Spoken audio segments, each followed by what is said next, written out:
be recorded. So I want everyone, and that's included myself, to be on our overall best behavior. Also, if you look at the bottom of the webinar, there's a chat button. Use that chat to ask questions, but more importantly, engage with other individuals. This isn't just, we don't do these presentations just so we can deliver the information. We want our participants to engage, have fun, network, share information, and things of that nature. So definitely use that chat box. And the last housekeeping rule, have fun.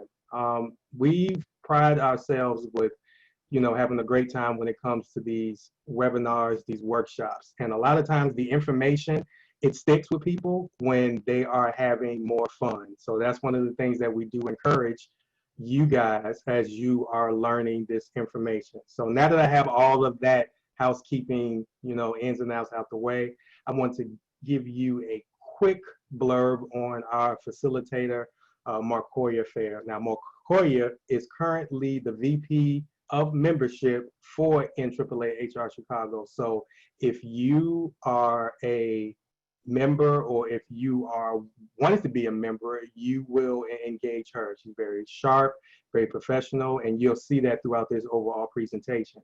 But also, Marcoya is the founder of Fair Share Career Services, and today you will just get a taste of her overall expertise. So I'm gonna fall back and listen. I have my notes, but without further ado, Marcoya, take it away.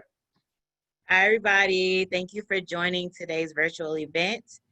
Thank you that we'll be talking about crafting and compelling resumes and cover letters today. But I'll talk a little bit more about myself. As Eric stated, my name is Marcoya Fair. I'm the Vice President of Membership for the NAAA HR Chicago chapter. I'm also the founder of Fair Share Career Services, in which I provide services to assist people with their resumes, their LinkedIn profiles, their interview preparation, and also career strategy. I also have my bachelor's degree in speech communication from the University of Illinois, Go Illini, and then also my MBA with the emphasis in HR management from Webster University, Go Gorlots.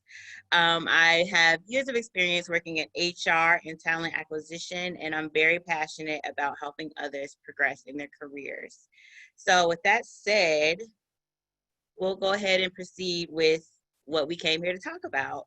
But before we do that, I want to actually pose a question or poll to you guys to kind of get an idea of where you guys are in your career. So I just launched a poll basically asking you, what is your career level right now? Are you a student / entry level? Are you a beginner? Are you emerging leader, or are you executive? So I'll just give a couple seconds for people to answer.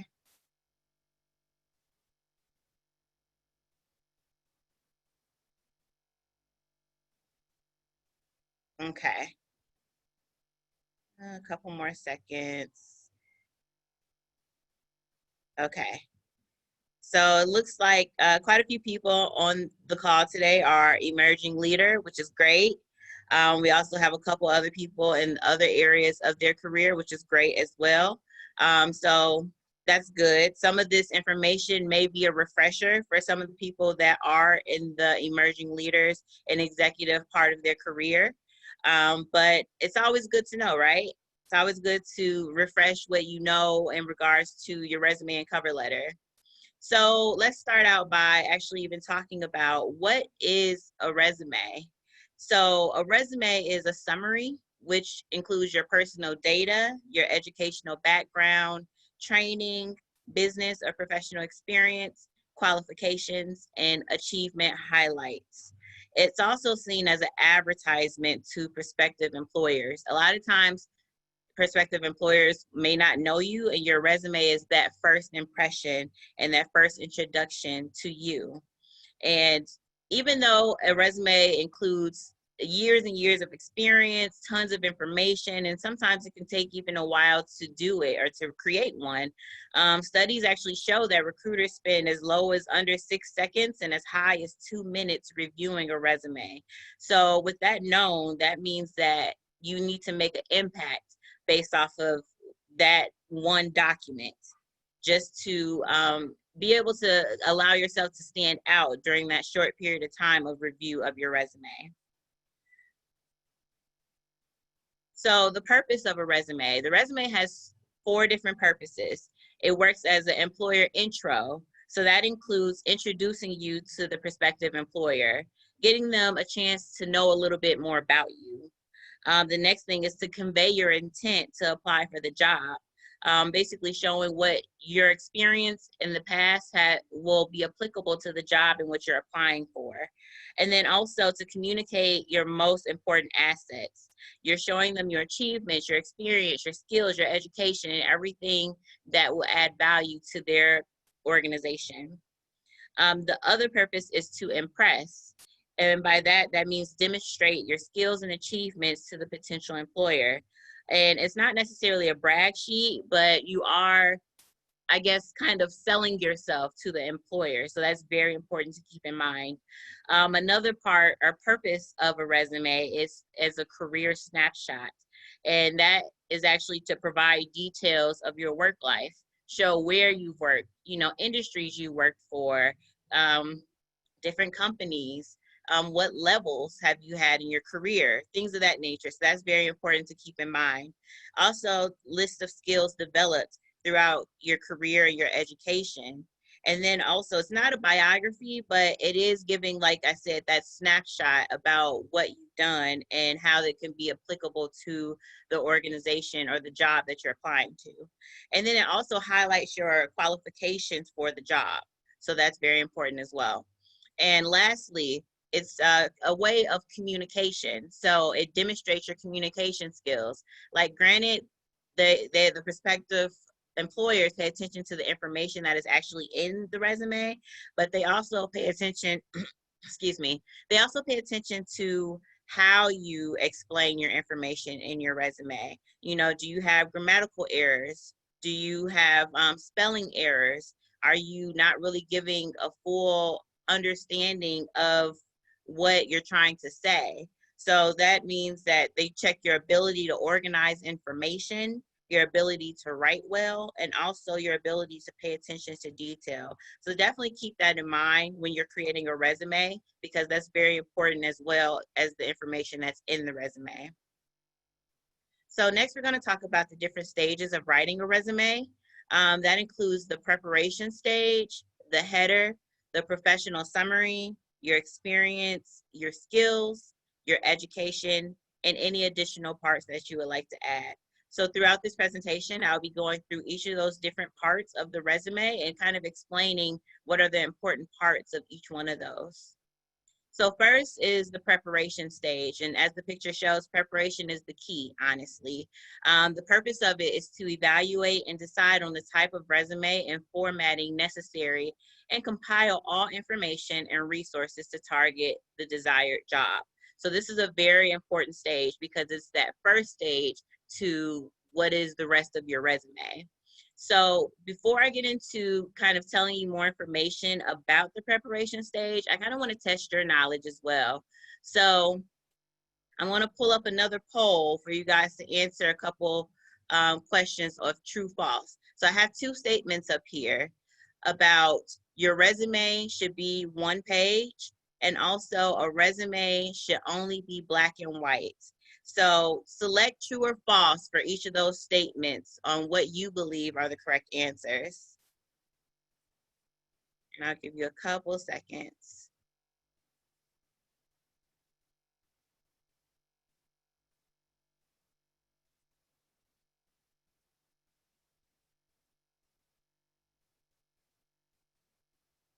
All righty. So as we see for these statements, it looks like most people think both of these are false, but we have some people that think it's true as well. So let's talk about it.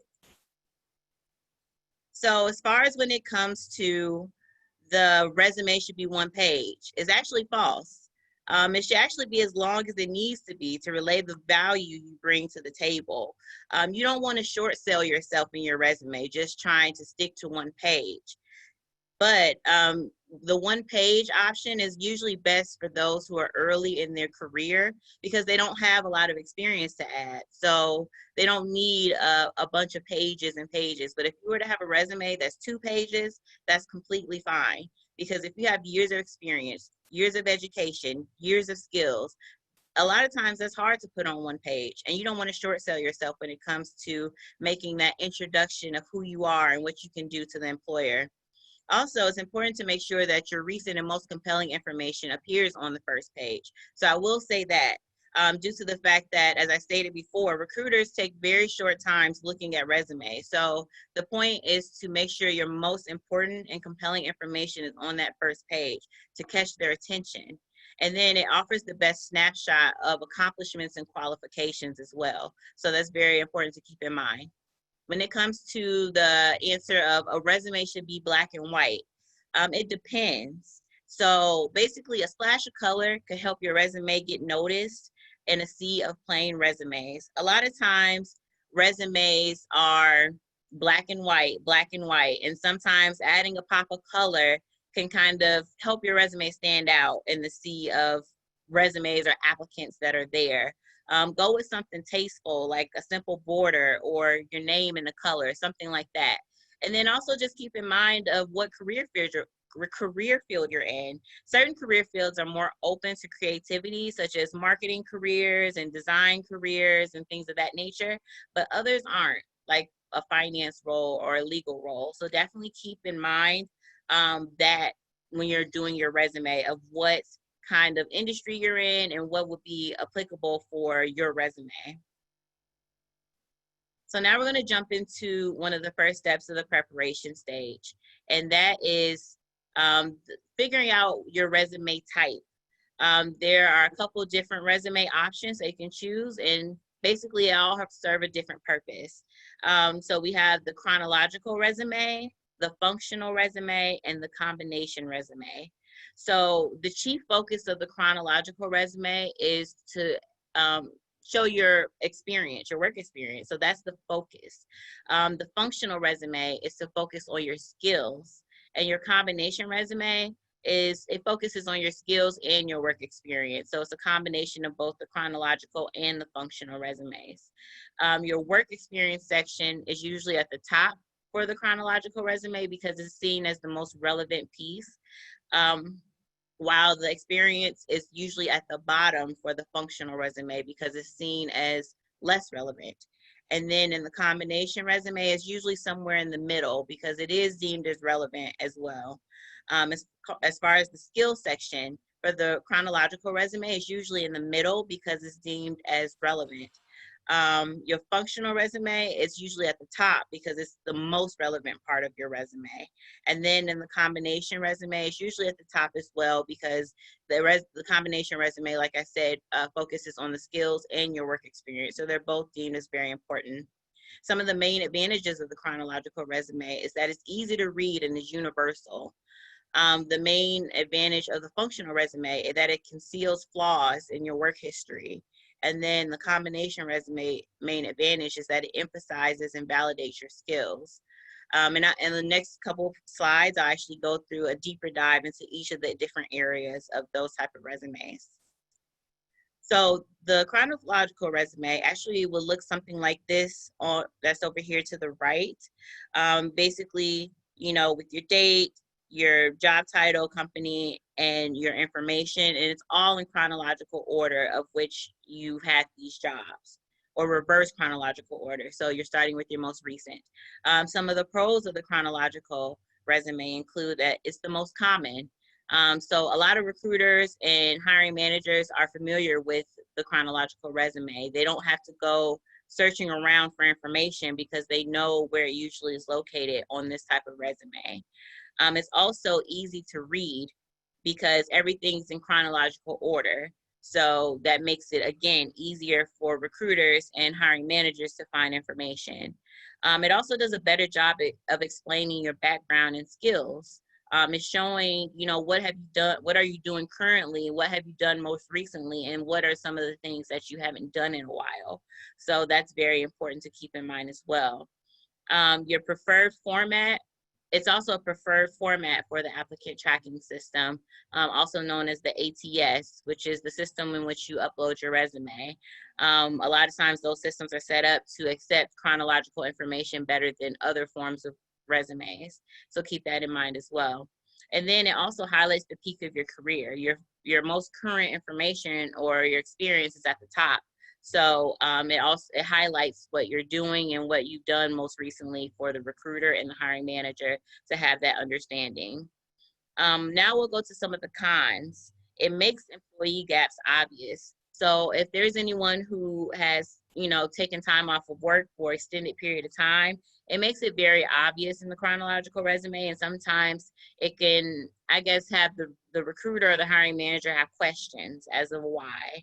And then also it's not ideal for format for career changers. And I say that because a lot of times your experience of what you've done shows exactly that, what you've done, and not necessarily what you want to do. For instance, if you have, historically had a lot of sales jobs and, you've done, customer service or whatever it may be, but you actually are applying for an IT role, you want to get into IT, it's very difficult to display that on a chronological resume because basically it defines you by what you've done. So that's one of the hard parts of utilizing a chronological resume, is not being able to actually show what you want to do, but just showing what you've done. Next, we'll talk about the functional resume, which the pros for that are it de-emphasizes your work gaps. So if you were to have any work gaps, like I was stating before, the chronological exposes it. The functional resume actually hides it a little bit. And that's because you're emphasizing your skills rather than your actual experience and the time frames in which you actually did the jobs. So it makes it a bit easier to hide those work gaps. Also, it de-emphasizes your work level for entry level, or your work history for entry level. So if you don't have a lot of experience, instead of emphasizing your experience like the chronological, the functional emphasizes more on your skills. So you can actually put more information about skills that you've acquired either from school or organizations that you've been a part of, or things of that nature. So that's another pro of it. And then also it emphasizes relevant skills for career changers. So as I was stating before, the chronological resume shows basically what you have done and what you're doing. This one can kind of help you more with emphasizing the relevant skills that can be transferable to the career that you want to do. So this is another one that can help career changers. Some of the cons is that it's not easy to scan into the ATS quickly. A lot of the times when you upload your resume into the applicant tracking system, it can basically make it harder to transfer since everything is usually chronological. So this is one of the cons for that. Also, it suggests you're hiding something. Like I was saying before, it does hide those work gaps and the fact that you don't have a lot of experience sometimes. So recruiters may look at that as something suspicious. So that's one of the cons. And then your skills are kind of out of context and hard to connect the dots because there are no time frames of when you did these skills or what role were you in when you did these skills and things of that nature. So that can make it a bit harder for recruiters and hiring managers when it comes to connecting the dots on how applicable your skills are to recent times. And then we have the combination resume, which is basically a combination of the chronological and the functional. The pros include that it emphasizes your skills without de-emphasizing your work history. It benefits those changing careers or who have mastered very fine skill abilities with their field of work. And by that, like I was stating before, it's hard to, with the chronological, to show what you've done or what you want to do because it shows what you've done. But this one will allow you to show basically what you've done and then also the skills that may be transferable to what you want to do. And then it's also worth it for better results. It has more information, so it allows that extra, that extra way for the prospective employer to get to know more about you. Some of the cons include that it fails to hide your employment gaps, job hopping, or lack of work history, similar to the chronological resume. And then it also takes more time and effort due to the specific customization of the employer needs. Because you may need to change out certain skills based off of what kind of role you're applying to. And then also it can quickly get long due to having more information included. So that's something to keep in mind as well when it comes to creating combination resume. Next, we'll talk about the preparation stage of keyword selection, which this is very important because basically you're taking a look at the job description and what you're applying to, and then also finding like the keywords and the key phrases that are deemed as important to make sure that you highlight those in your resume. So the first step is to find and review the job description. And sometimes what I like to do is not even just look at that job description, but look at other job descriptions, maybe in a similar role, or even look at a job description of the next role that you will want. That's like the next level, maybe in that field, just so you can have an understanding of what are some of the skills and some of the, information that should be included in your resume that are deemed as important for your career field. You would note words and phrases that are in the desired qualifications and responsibility sections. So as you can see here, this is just an example of how you would do it. This is a key qualification section. And so basically they highlighted some of the words that are either repeated multiple times in here. So at that point, it's important, or just certain skill sets that they're looking for that you would want to highlight in your resume. So, inclusion and diversity, it's in here multiple times. Analytical thinker, organized, presentation skills. So these would be deemed as important for the employer. So in that case, it's important for your resume. Include any hard skills, expertise, activities, or qualifications that are listed. And the thing is, I'm not saying to like make up that you've done these things or you have experience with these things, but to actually look at the ones that are applicable to what you actually know how to do in order to put them and include them in your resume. So that's very important to keep in mind. Also, it maximizes your chances of getting through the applicant tracking system due to the fact that applicant tracking systems, scans a lot of resumes and pulls a lot of these keywords and phrases out in order to figure out how to filter out certain candidates for the role. So that's very important in order to make it past the applicant tracking system and get further along in the hiring process.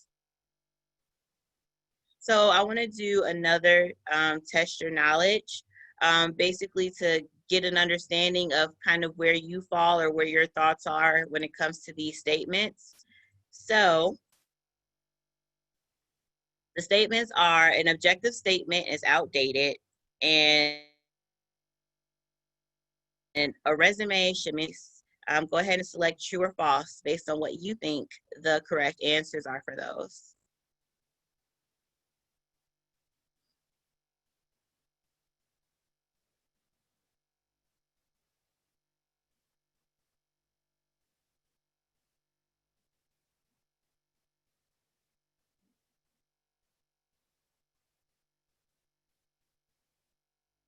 All right. So I'm going to share the results. And it looks like for an objective statement is outdated, most people put true. And when a resume should mention hobbies, most people put false. Okay, so let's talk about it. So with an objective statement is outdated, it depends. A lot of times a career profile or a summary is a much better choice when it comes to what should be included on a resume. But when making a huge career change or beginning your career, an objective statement is necessary. And that's due to, like I was stating before, if you have a chronological resume where a lot of your past experience is showing basically what you've done and what you're doing and not necessarily what you want to do, an objective statement might be something helpful to kind of give a better understanding of what you're actually trying to do and what skills do you have that would make you qualified for this role. And then also for someone who's beginning their career, they don't have a lot of experience. So providing an objective statement about what they want to do will be helpful for the employer to have an understanding of, this person, they have a degree, they have certain trainings or certain courses that they've taken where they're knowledgeable in this field. And basically these may be transferable into the career that they actually want to enter. So with that answer, it depends. For a statement or a resume should mention hobbies. False. Your hobbies can lose you the job. Your future employer interprets hobbies as a sign you would rather be doing something else when they want workaholics. And the thing is too, like, resumes only have so much space and you have so much time, a certain amount of time to capture the attention of the recruiter or the hiring manager. And so what I would suggest, instead of putting, your interest in bowling or, you have an interest in traveling or whatever it may be, I would say use that space to sell yourself instead. So, and I'll get to that later, where I actually talk about the difference between selling and telling. So my suggestion is to leave the hobbies off, save the space for things that can sell you a bit more to the employer based off of what they're looking for. So the next part of the preparation is figuring out what resume sections you actually want to include. I compare a resume as a puzzle. Basically, you're putting all the pieces together, which will create the bigger picture and understanding of you and your career. So basically, you just have to figure out what are the right pieces that would make you shine the way that you want to shine.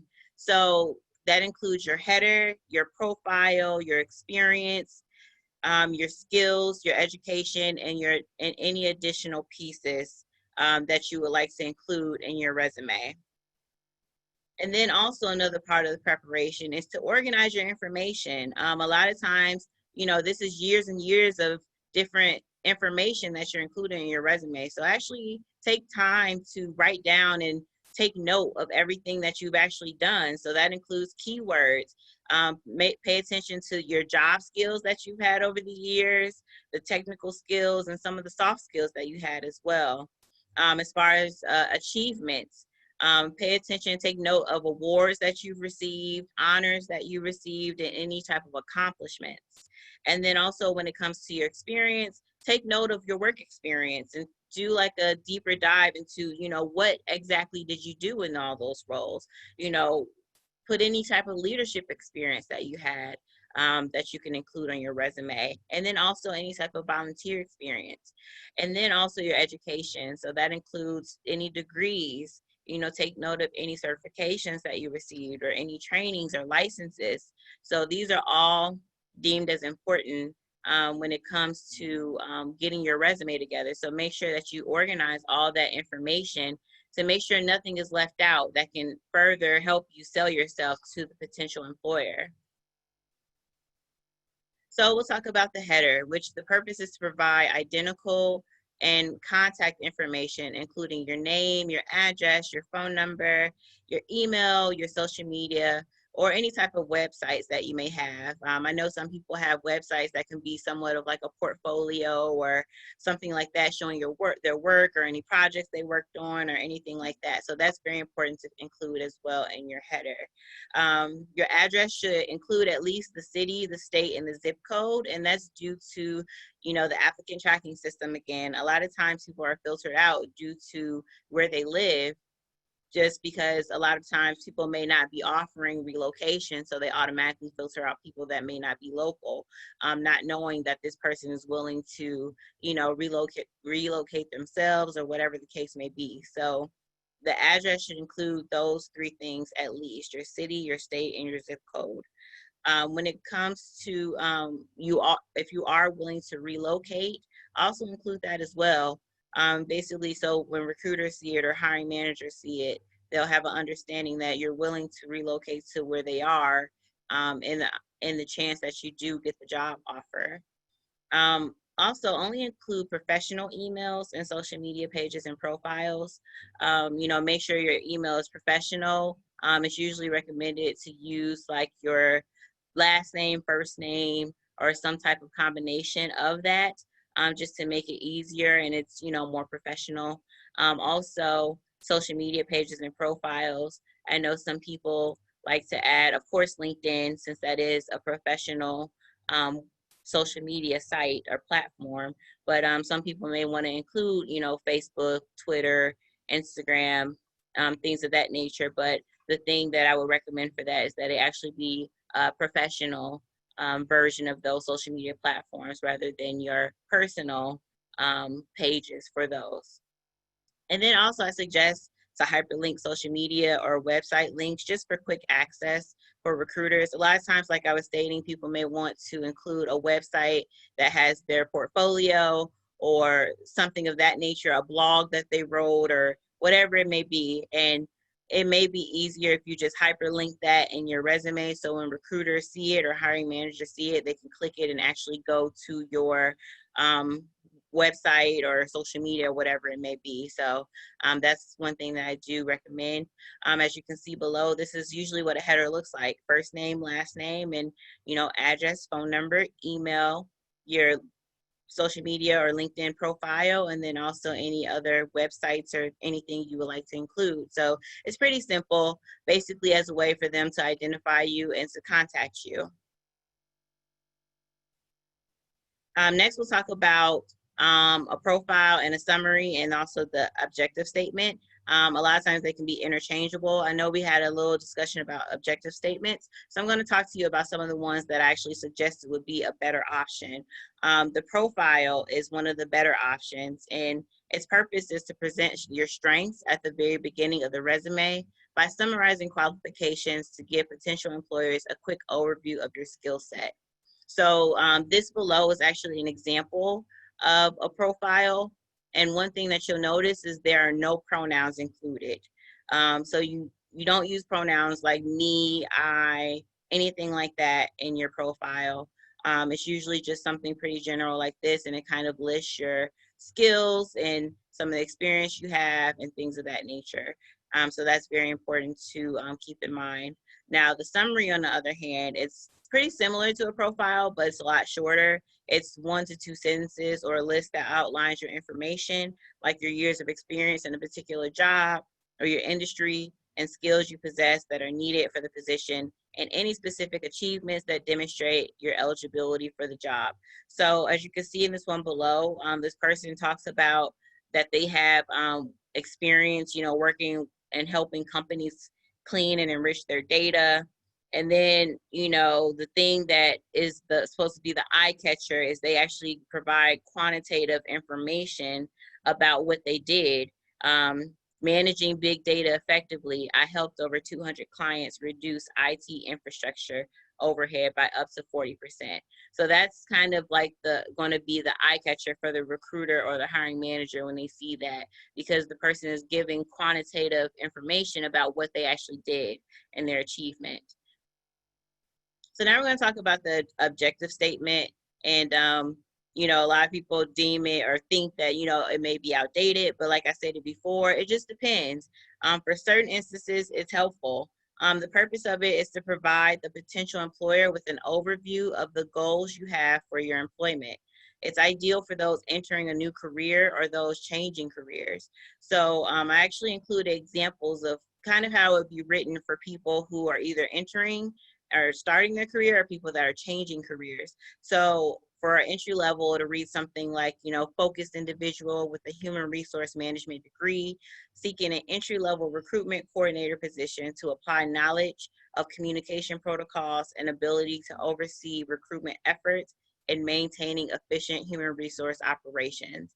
So it talks about the fact that they have a degree and they have certain skills that may be applicable to the role that they're applying to. And then on the other side, with the career changer, it would read something like this. In my 7 years as a process integration engineer, I've acquired knowledge on process simulation, optimization, and integration, inherently safer design principles, PFD and P&ID skills, and in an effort to enhance my knowledge and further my career, I like to bring these skills to the supply chain manager position. So this person is actually explaining how they have experience as an engineer for 7 years, but they have all these other skills that could be applicable to apply for the supply chain manager position. So that's the point of the objective statement, basically, is to talk about what it is that you want to do. And in these two instances, it would be something that would be deemed as important to include on a resume. So now I'm going to test your knowledge again on a couple other statements or myths that people believe. So let's see. So the statements are: achievements should be highlighted in a separate section. And then also your resume should be general to increase your chances of getting a job. So select true or false based on what you think for each of these different statements.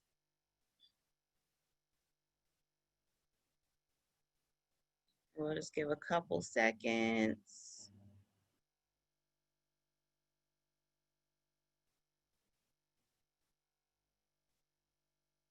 Okay. All right, so for the first one, it's almost split with the first one about achievements should be highlighted in a separate section.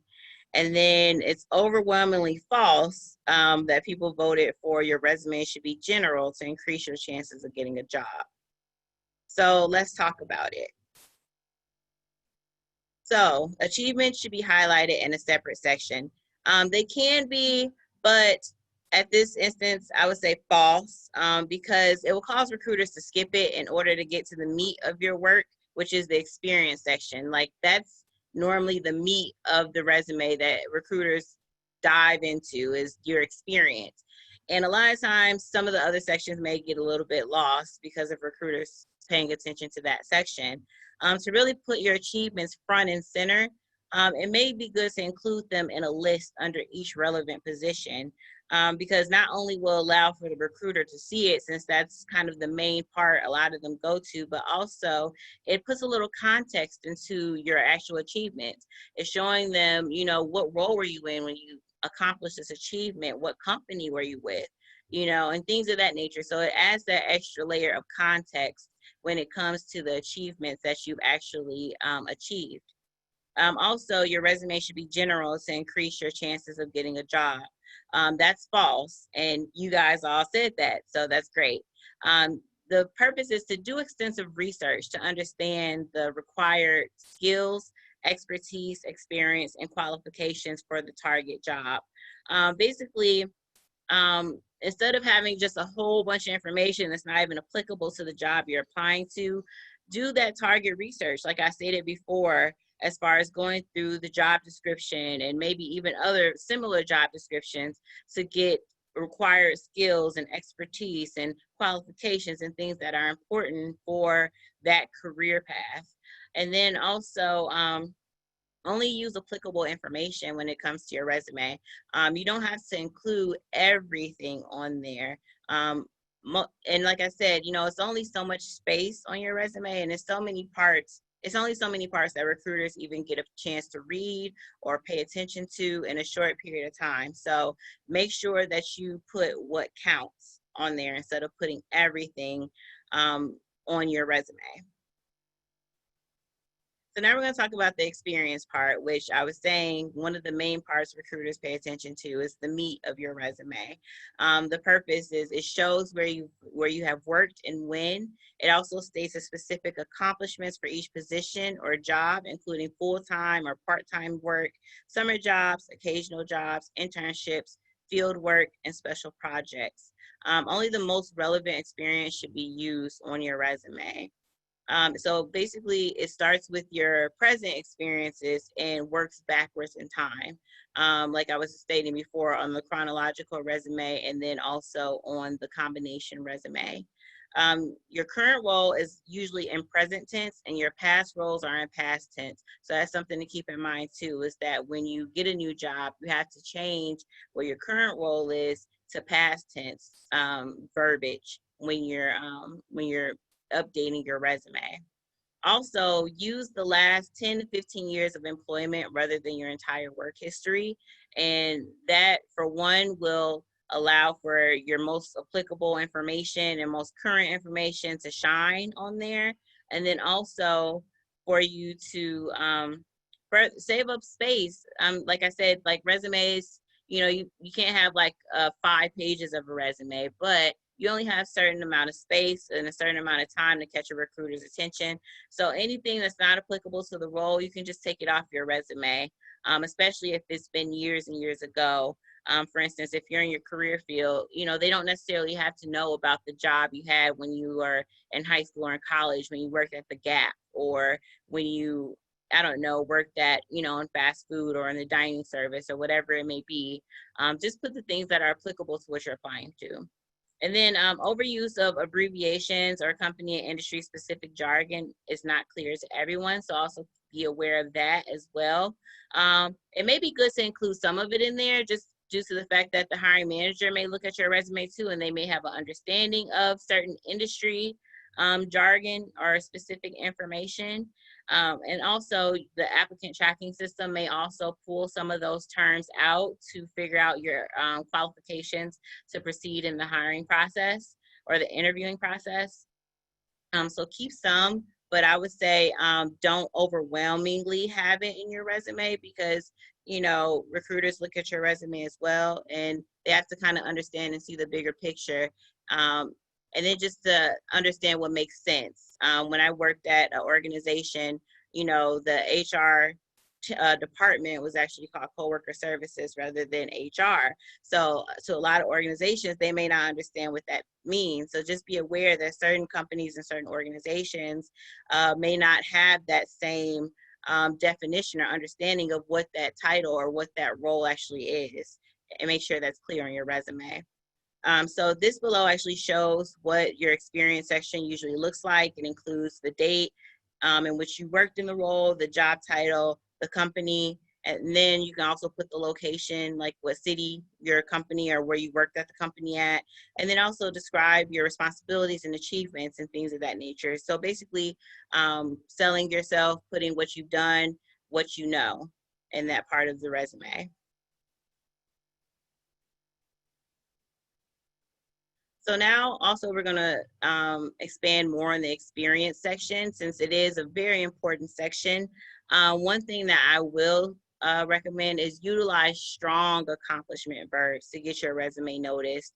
A lot of times when you use weaker accomplishments words, it doesn't make as big of an impact to the people that are reviewing it. So as you can see over here to the left, I actually have a couple different strong verbs that people can utilize when it comes to describing what they've done.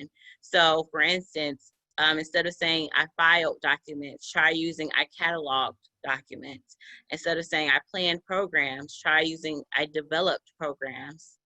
Instead of saying I sold products, say I increased sales. Instead of saying I changed the process, you improve the process. So just those little changes can make a much bigger impact when it comes to actually describing what you've done, and actually may catch the attention more of the potential employer. And another part of the experience section, I touched on this a little bit before, the difference between selling versus telling. So basically, you're supposed to make your resume content come alive. And usually a good bullet point needs at least one action verb, a specific quantifiable detail on what you did, and a tangible result of your action. So basically the point of it is to sell yourself, highlight your achievements and not duties. So not necessarily putting like what you did in the role, but how you achieved with what you did in that role. So like I said, selling versus telling. It includes numbers and statistics to back up what you have achieved. Numbers are always a huge plus when it comes to including it in your experience on your resume. It always catches the eye of recruiters, hiring managers, because it gives that understanding or broader understanding of what you actually achieved. So below are actually a couple of examples of the difference between selling and telling your information. So for instance, the bland version is I trained employees. The better version is I developed customer service training program and provided training to new staff. But the best example would be developed customer service training program and presented it to 78 staff members over a 6-month period, resulting in a 95% increase in customer satisfaction levels. So it gives the reader a lot more information rather than just saying you trained employees. It's letting them know that you developed this training program. You also presented it to a number of people, and it resulted in increases in customer satisfaction levels. So it's giving them a broader understanding of what you actually did, rather than just saying you trained employees. Another example of bland is provided excellent customer service. The better option is serve telephone and counter customers while meeting shipping and delivery deadlines. And the best version is recognized 3 times by supervisor for tactful dealings with difficult customers and received award for having highest customer satisfaction rating for the quarter. So with that one bullet point, you're letting the reader know that you were recognized by your supervisor. So that shows that, you know, you have a supervisor that appreciates your work. You worked with difficult customers, and so that means that, you know, you had that ability to work with difficult people. You received an award for it, for highest customer satisfaction rating. So you also were awarded for your achievement. So it gives a lot more information about you and what you actually achieved for the reader. So in all, I would say be specific. That's the main point. And by adding those extra details and information, you're allowing yourself to be more specific with the prospective employer who actually looks at your resume. So now I want to jump into and test your knowledge again on a couple other statements. So the statements are, it is important to use buzzwords and include all of your soft skills. Select true or false on what you think.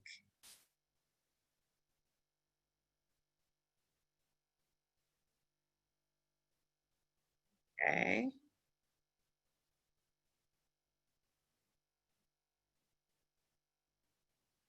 A couple more seconds. All right. Okay, so according to the poll, it looks like more people believe true for it's important to use buzzwords, and then false about including all of your soft skills. Okay, so let's talk about it. So it's important to use buzzwords. So it depends. Sometimes it can come across as pandering rather than authentic. So that's why it said the answer is it depends. Basically, the better option is to show examples of you demonstrating these capabilities rather than relying on buzzwords.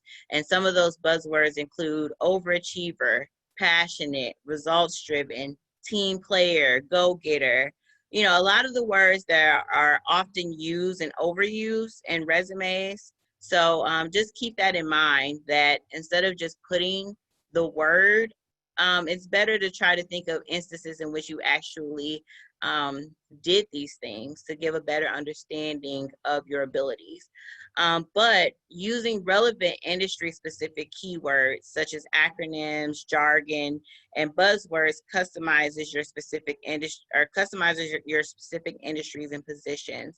So with that, certain buzzwords that may be industry specific may be great to kind of sprinkle throughout your resume, just because those are things that the applicant tracking system may pull out as far as something that may qualify you to move further or to the next stage of the interview process. So just keep that in mind as well. Also, include all of your soft skills. So with that, including all your soft skills creates a generic resume when filling with a bunch of soft skills. Yeah, granted, soft skills are important, but just putting a whole bunch of them in there, like I said, will make it look generic.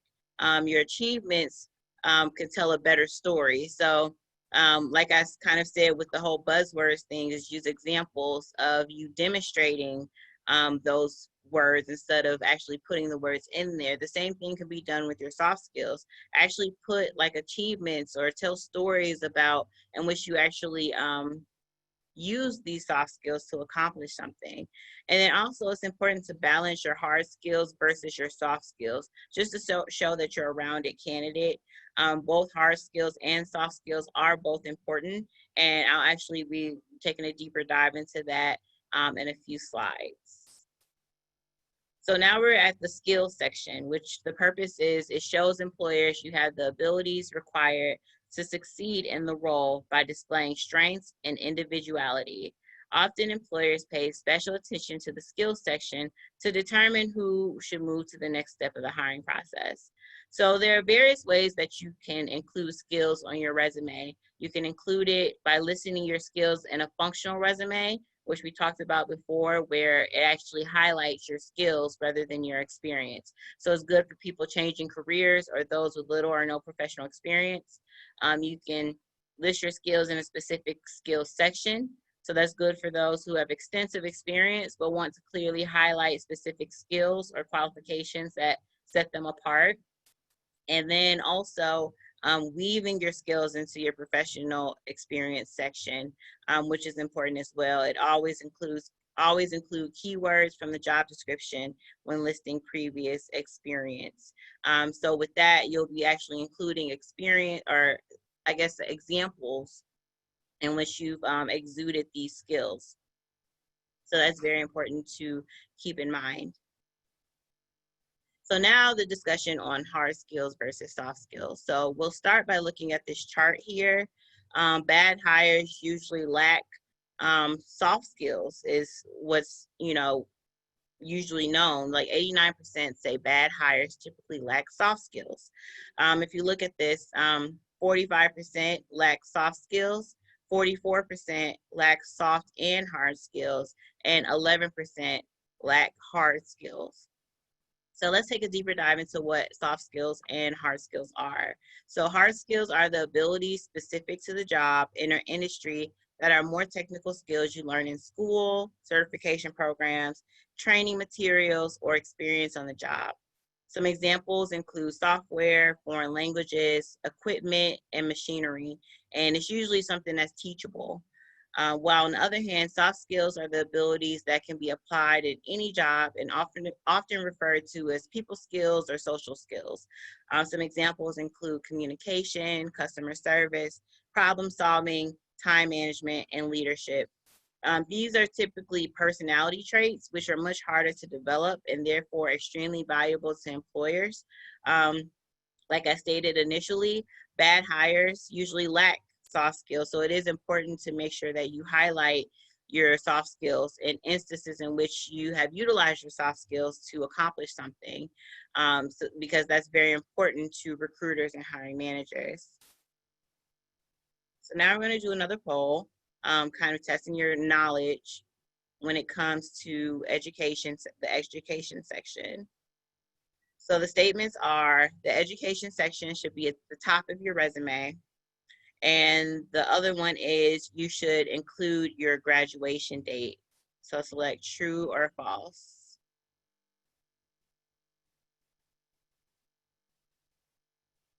Okay.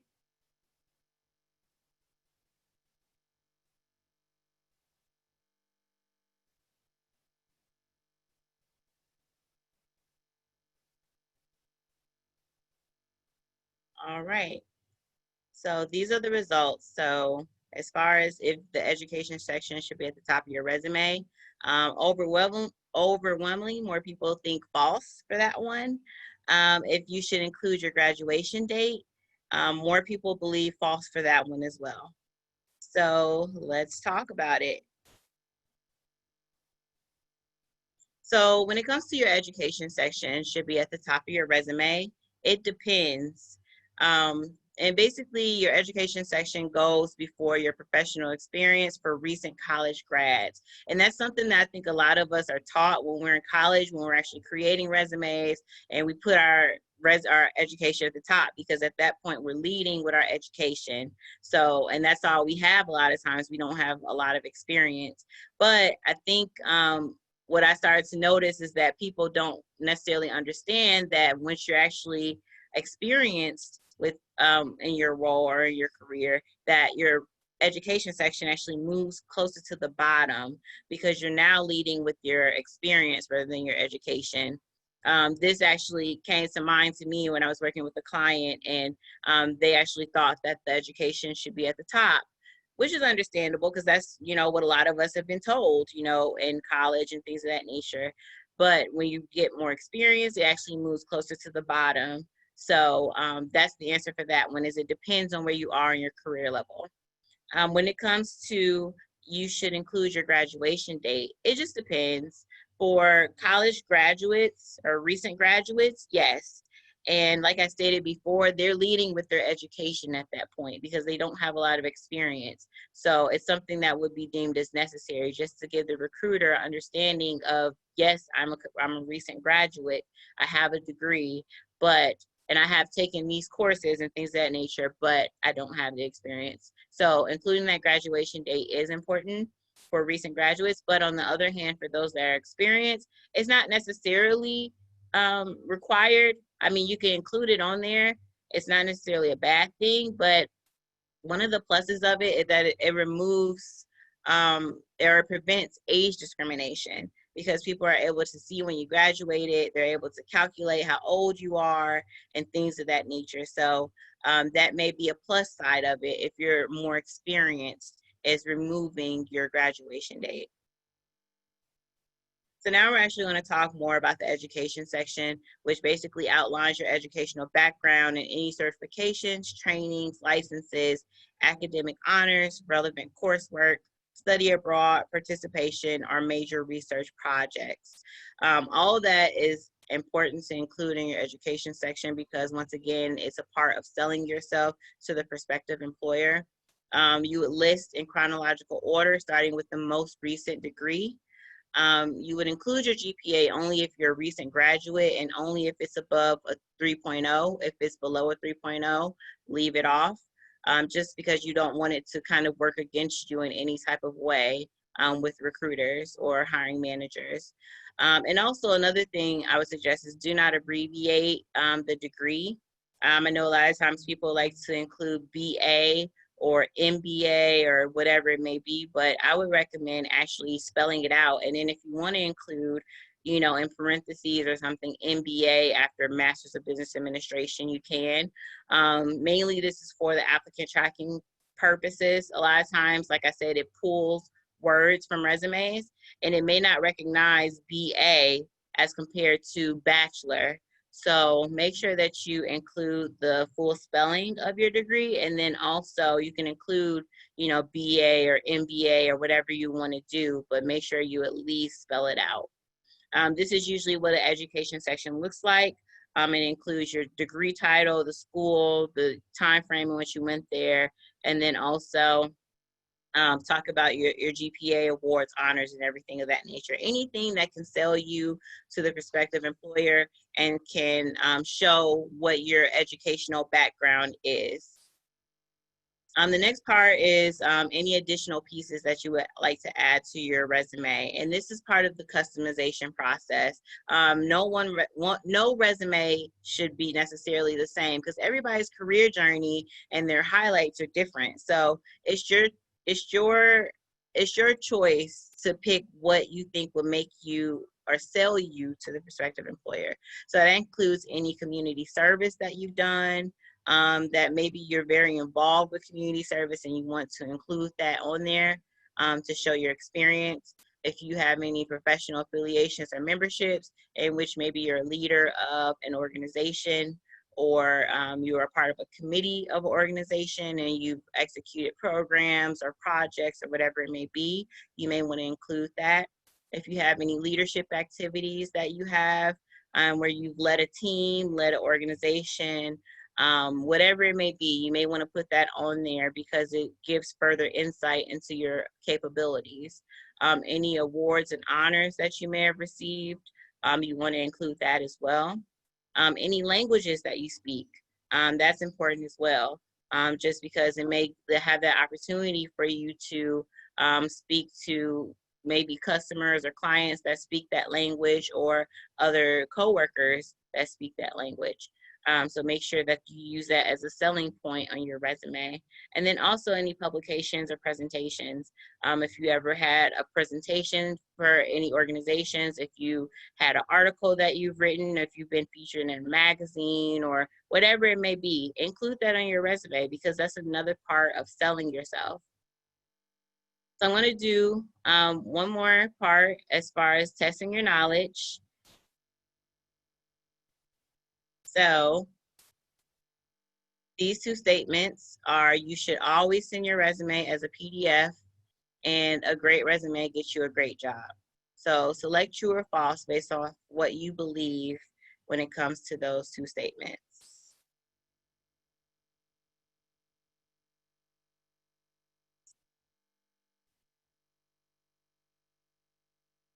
Okay.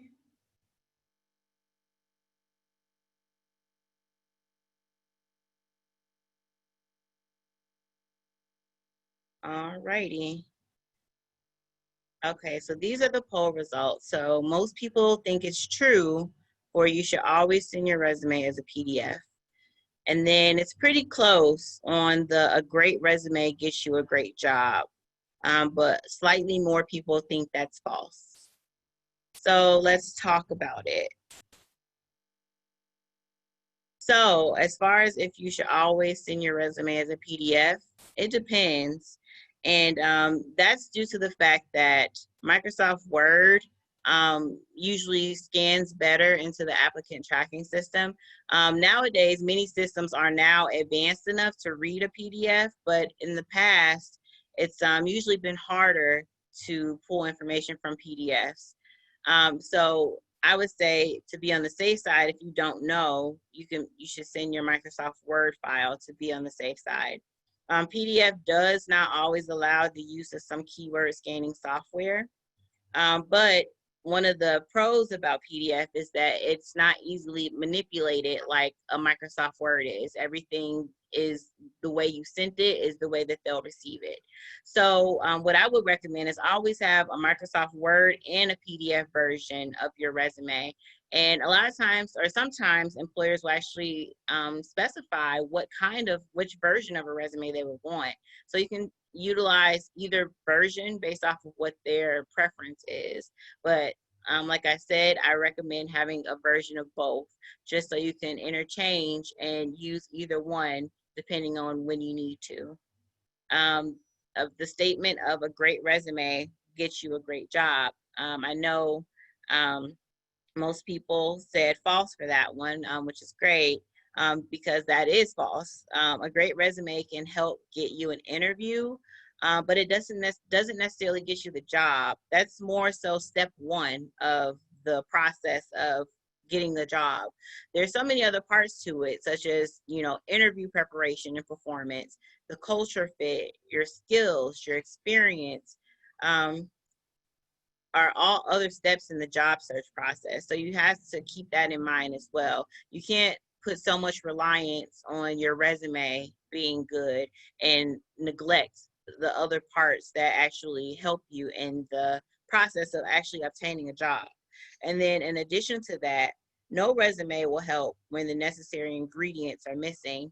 And that includes experience, the correct experience, the correct skills, the correct education, and the correct network. So a lot of times, a resume can look great. It can, have the best grammatical information. It can have no spelling errors. It, has everything that you've done. But if it's not necessarily applicable to what they're looking for, then it still won't do any good. So just keep that in mind. Like, it's not necessarily a guarantee to getting a great job just because you have a great resume, but it can help you with actually obtaining an interview.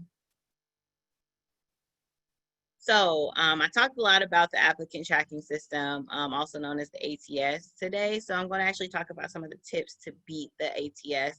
The ATS, if you look at this funnel over here, that's kind of how a lot of applicant tracking systems are set up, where they have different levels where when you submit your resume, you're in that attraction space.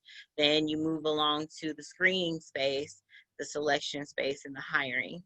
So the thing is, with these tips, I'm trying to get you to move past that attraction stage where a lot of applicant tracking systems actually filter out people based off of certain factors. So number one is use resume keywords correctly. So find the right balance of major keywords without overstuffing it. So I know I talked earlier about not having enough keywords, but also make sure that you're not using too many, because that may also lead to rejection. So you don't want to do that either. Also, number two is format your resume correctly for the ATS. Always use traditional resume formats to ensure legibility. And then also number three, send the correct file type. I talked about this a little bit before, how sometimes Microsoft Word is a better option and sometimes PDF can be utilized, but just make sure that you understand which ones would be recognized better. Also, keep versions of both and use the type that's specified by the employer. Number four, label your sections on your resume correctly. So use standard headings in order to ensure that the applicant tracking system is able to correctly read what you have. Like for instance, the experience section, it should be the experience section. I know, don't try to, make it something else to, make it sound different or hip or whatever. Because a lot of times applicant tracking systems won't recognize what that is. So it's safer just to use standard headings when it comes to labeling sections. Number five, use popular and professional fonts. So certain fonts are easier to be read in the applicant tracking system. So be aware of that as well. Using fonts like Times New Roman, Calibri, Arial, Helvetica, some of those are deemed as some of the more professional fonts and the most popular to use. So consider using one of those when it comes to creating your resume. Also, number six, avoid fancy designs, colors, and images. Stick to a professional resume format. And the thing with that is that sometimes when you have too many designs, images, things of that nature on your resume, it can cause confusion in the applicant tracking system. So to minimize that, avoid using a lot of those. Number seven, avoid spelling and grammar errors. That can cause automatic rejection as well if the applicant tracking system doesn't recognize the word that you're trying to spell or what you're trying to convey in a statement. So make sure that that's something that you correct or make sure that you prevent when you're creating your resume. Number eight, spell out all abbreviations. I talked about this a little bit before as far as the ATS not being able to recognize certain abbreviations. So make sure that you spell them out.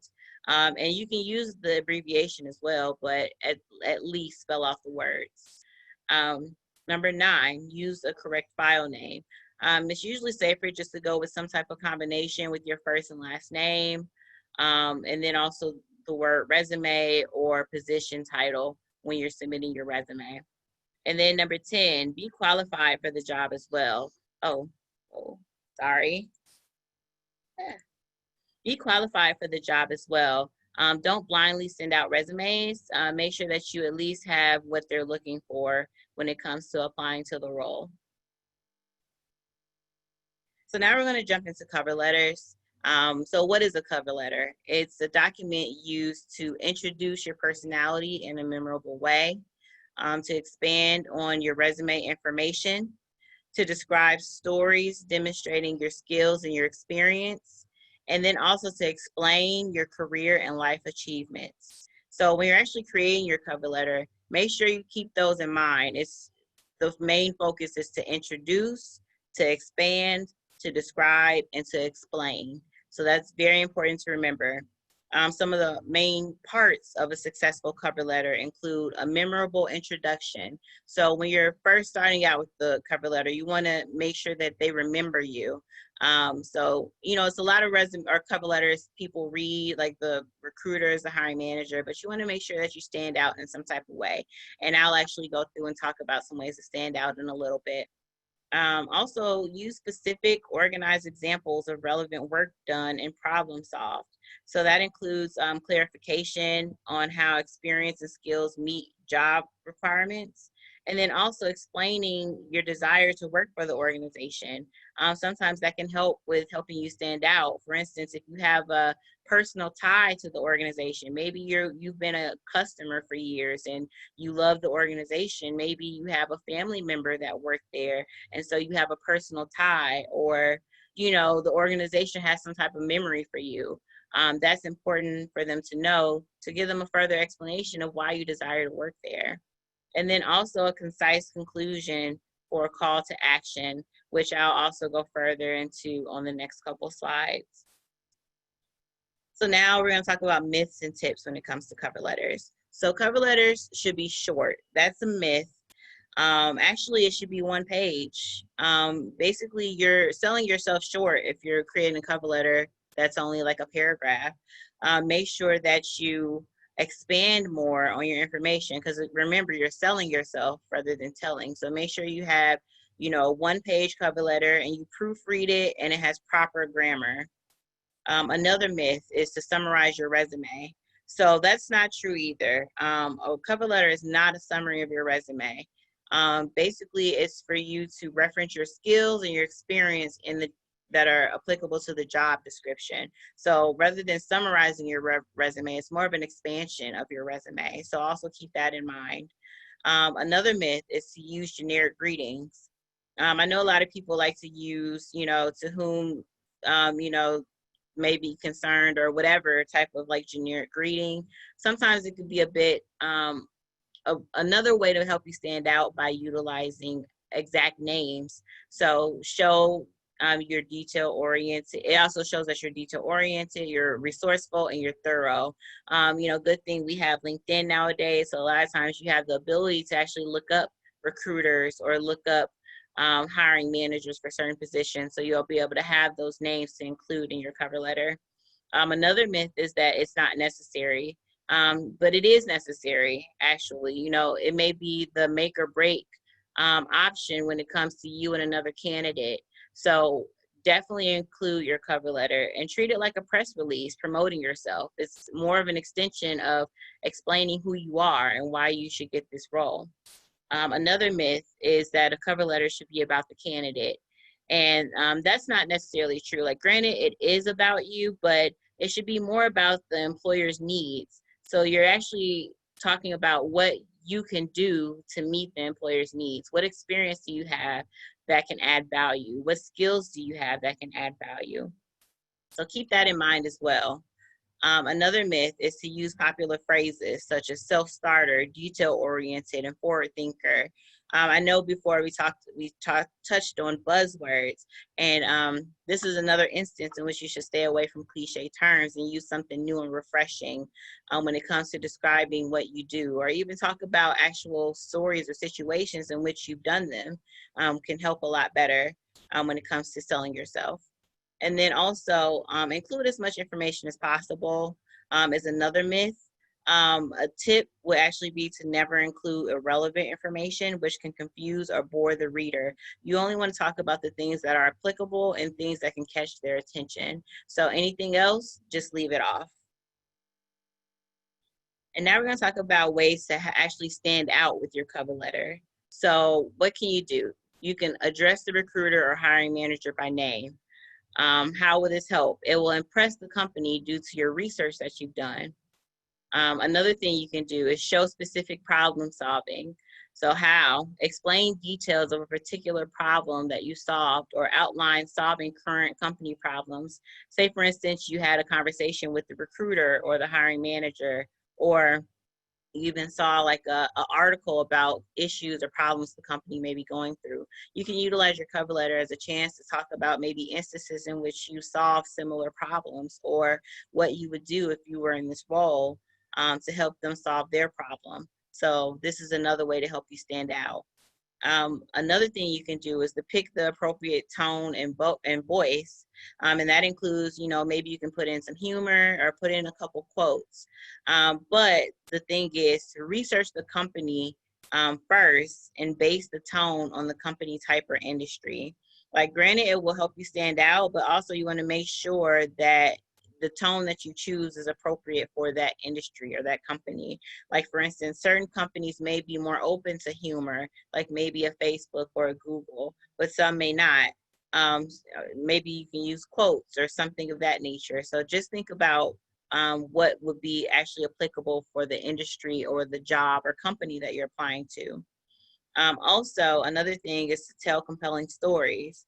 Provide insight into your personality, your skills, and your work style through career stories. And that's another way for them to kind of get to know more about you and allow you to explain what you can do. Another thing you can do is to sound unique. Don't use buzzwords. Again, add word variation. So instead of using the word, you're determined, try using the word tenacious. So maybe you can, pull up the thesaurus and find some other alternative words that you can use to sound a bit more unique in your cover letter. Also, end with the call to action, end with the reason for them to contact you. An example of it is, I'm excited to provide more information and I look forward to speaking with you soon, because it kind of puts the ball in their court and will allow them to reach out to you for more information to know more about you. And then also visually match your resume and your cover letter.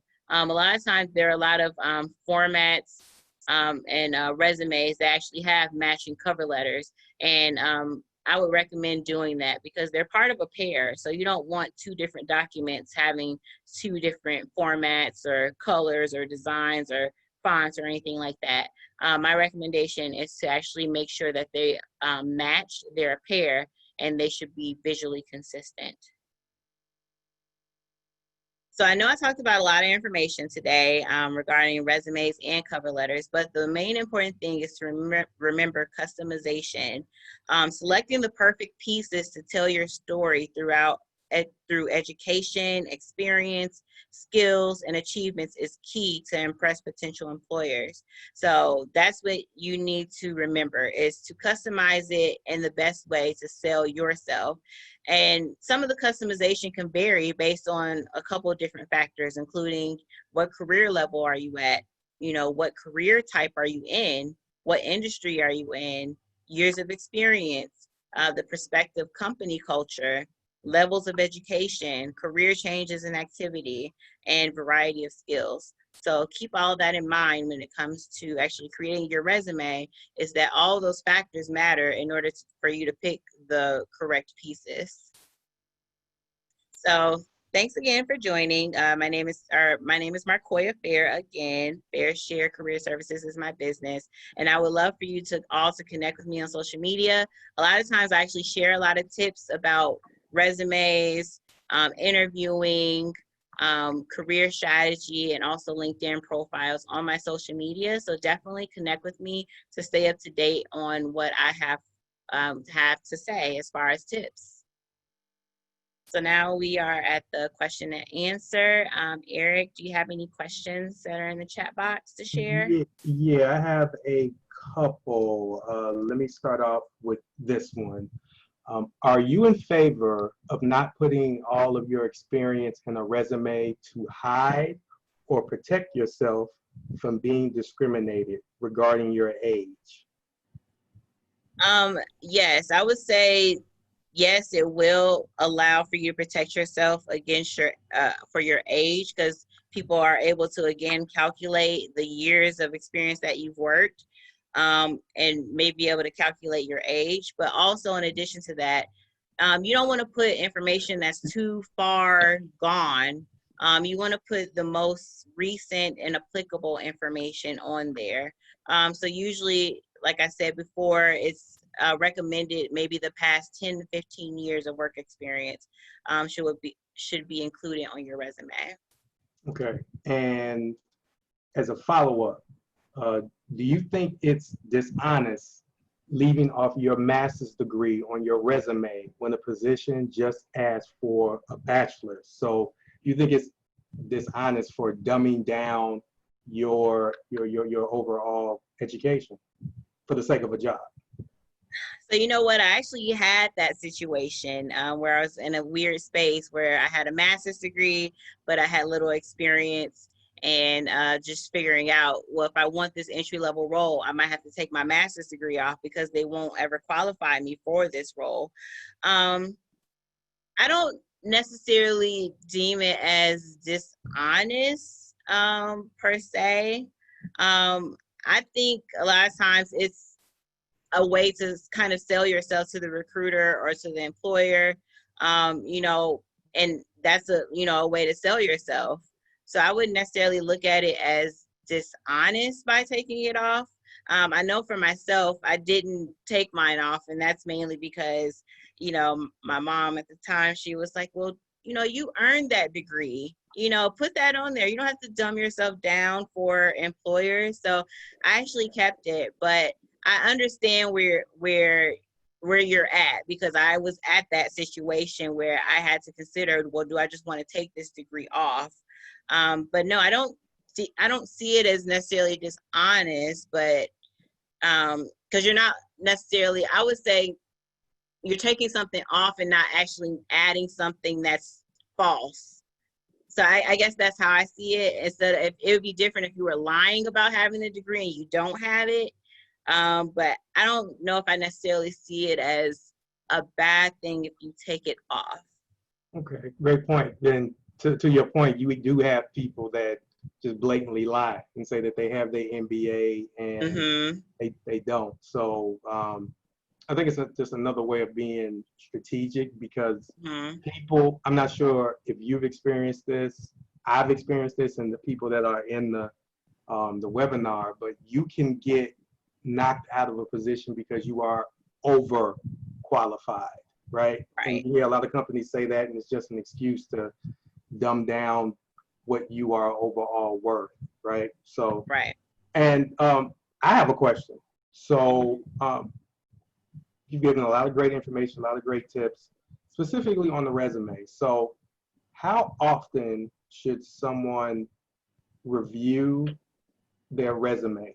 Because you have some people that they've been working at a company for 5 to 6 years and they've never reviewed or updated their resume. A lot of people fall into the trap of they update their resume when they're in the process of looking for a job, which could be 5 years down the line, 7 years down the line, and you're doing a lot of backtracking. But to stay proactive, how often should someone at least review their resume and see if there's anything that needs to be tweaked, added, removed, or whatever have you? I think whenever you're at a point where you want to be on the job search, that's always a point to kind of evaluate your resume, because certain things may need to be tweaked. Because like I was saying before, there's so many factors that need to be changed or revised or customized on your resume based off of where you are in your career and your life. So just doing that evaluation process of like, am I trying to go up a rank or a level in my career, or am I trying to change into a totally new career? Because it will take, different things or different additions or subtractions to your resume in order to make those various changes. So I think whenever you decide you want to go on the job search, just taking and evaluating what you want to do, where you're trying to go, is very important to know how you need to revise and customize your resume.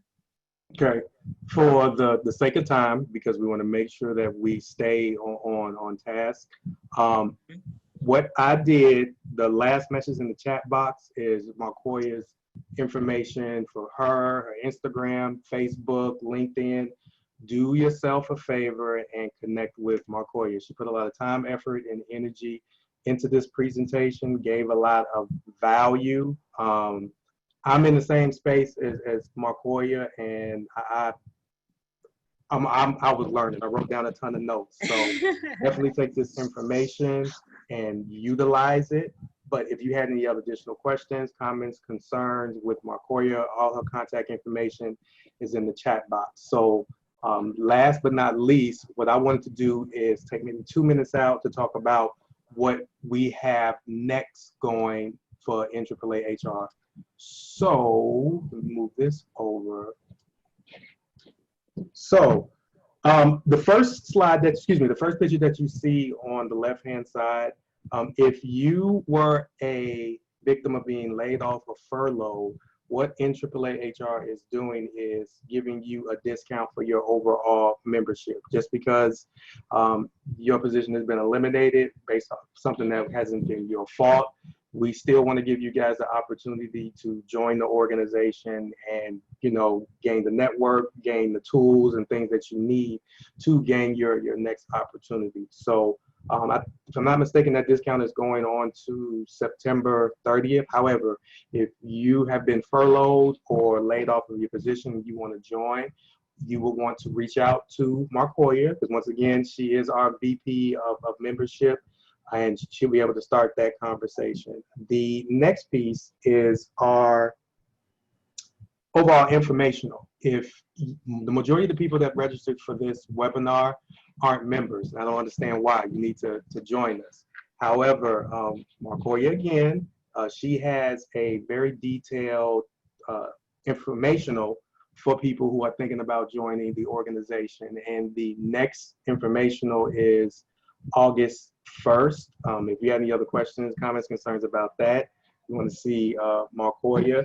The next phase that we have in our professional development series is how to craft your story when it comes to phone interviews. A lot of people, when they're on the phone or even in an interview, they really don't know how to answer the question in a way where not only they position themselves as being the best person, but also what they tell the person that's interviewing them, it sticks. So I will be leading that workshop on October 8th. And last but not least, if you are a member of NAAA HR, they have tons of volunteer opportunities. We want to collaborate with our members. We have a lot of stuff going on. So we want to make sure that we are sharing the opportunity to move this organization forward. So if you are a member of the organization and you're thinking about volunteering, and there's no particular time frame that you need to volunteer. I want to be clear with that one. If you can only volunteer for an hour a month, or you can volunteer 20 hours, we can make it work based off your schedule. However, if you were interested in either joining, whether it's branding, whether it's membership, whether it's personal professional development, whether it's communication, we have a slew of committees that need your help. So if you did have any other questions, comments, concerns, or thinking about joining a committee, please email info@NAAAHRchicago.org. That is, again, info@NAAAHRchicago.org. And for the people in the back, I like to say things 3 times just so people can get it. That is info@NAAAHRchicago.org. Thank you guys for your time on a Saturday. It is beautiful outside, and you took the time to learn more about your resume and cover letter. That sets you apart from most people, but you gained all of this knowledge, so please utilize it. It doesn't make any sense if you just spend 90 minutes of your time and not utilize this information. Once again, this is Eric B. Horn, VP of Branding, and thank you guys for your time. Have a good day. Thank you. Bye.